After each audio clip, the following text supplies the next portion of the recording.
Hello, dear friends. What a blessing to be with you today. Here we are for another study of one of the books of Chico Xavier, or I'm say the books by Chico Xavier. This book is titled Courage by several spirit authors through the mediumship of Francisco Cândido Xavier. So every week we read one of the articles and we talk about it and see how we can apply these teachings to our daily lives. Today's chapter, for those who arrive later, is chapter 19, and it's by the Spirit Emmanuel, and it's titled Always Work. The title says everything. Always, always work. After all, the law is of labor, right? In the third part of the Spirit's book, Divine Laws, there's law of labor.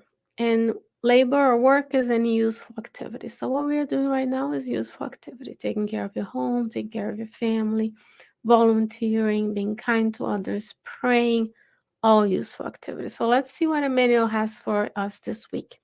He says, always work, chapter 19. Quote, work will always be the prodigy of life, generating comfort, progress, happiness, and renewal. When difficulties cross your path, choose the work as a support, and soon you'll be granted with liberation. When sadness envelops you in melancholy, seek in work its welcomed atmosphere, and you will find yourself under a new ambience of encouragement and hope. In the presence of anguish that may surround you, and in view of unexpected offenses, take work as a salutary medicine, and in a little while you will obtain the blessing of understanding and the peacefulness of forgiving. Under the scorns that may hurt you, seek refuge within work, and in a short time you will regain the place that merit designates for you. In the presence of insults which made you feel bitter, insist with work, and through the blessing of the passing of the hours, you will forget mockery and persecution, thus placing yourself in the right direction towards true happiness. In the presence of committed mistakes, persevere with work in daily life, and soon you will regain serenity and revitalization. In moments of clarity, work and you will add more enlightenment on the way. In moments of darkness, work and you will dissipate any shadow, thus moving along the pathway the Lord indicates to you. Everything that man possesses of usefulness, beautiful, or beauty, grandeur, and sublime is due to the presence of work, in which it enlarges his or her presence in the world. Therefore, whatever happens, such as an increasing number of obstacles, endless problems, and an escalation of struggles or trials, always work for the sake of everybody. Because by working on the pathway of goodness, you can be sure that God will support you by the Spirit Emmanuel. So let's review and revise together. What are the circumstances in which Emmanuel suggests that we work? When difficulties cross our path, when sadness envelops us, in the presence of anguish, under the scorns that may hurt us,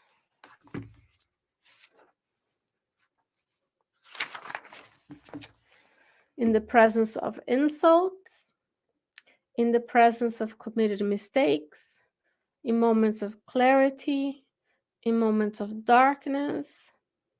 So, 8 instances in our lives. The answer is always work. Who in this life incarnate and discarnate does not go through difficulties, sadness, anguish, scorns, insults, mistakes, clarity, or darkness. So when things are good, like if you have clarity, you know what you want to do, you know what your center needs. He says, pray, work will add more enlightenment, you know more. But a lot of our fellow beings, including ourselves, right? We include ourselves in this discussion. It's always we.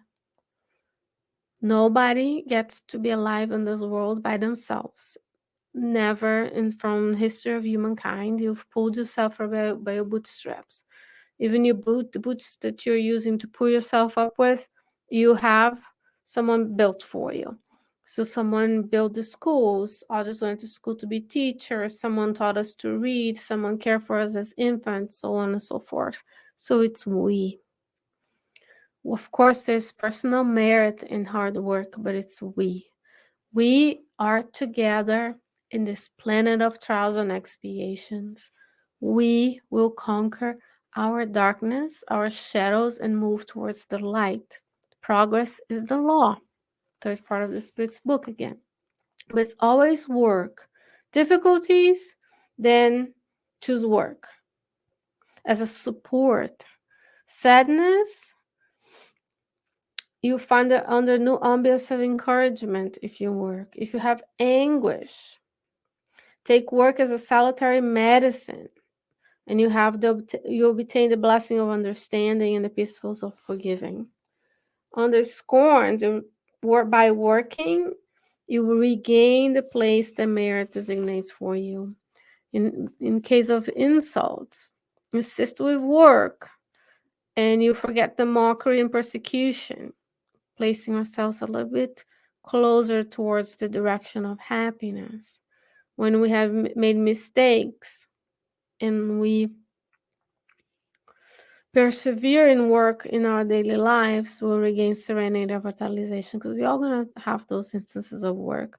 I already mentioned clarity. As we already know what we want to go and do, then we become even more enlightened about what to do and how to do things. In moments of darkness, work and you dissipate any shadows that's moving along the pathway the Lord indicates to you.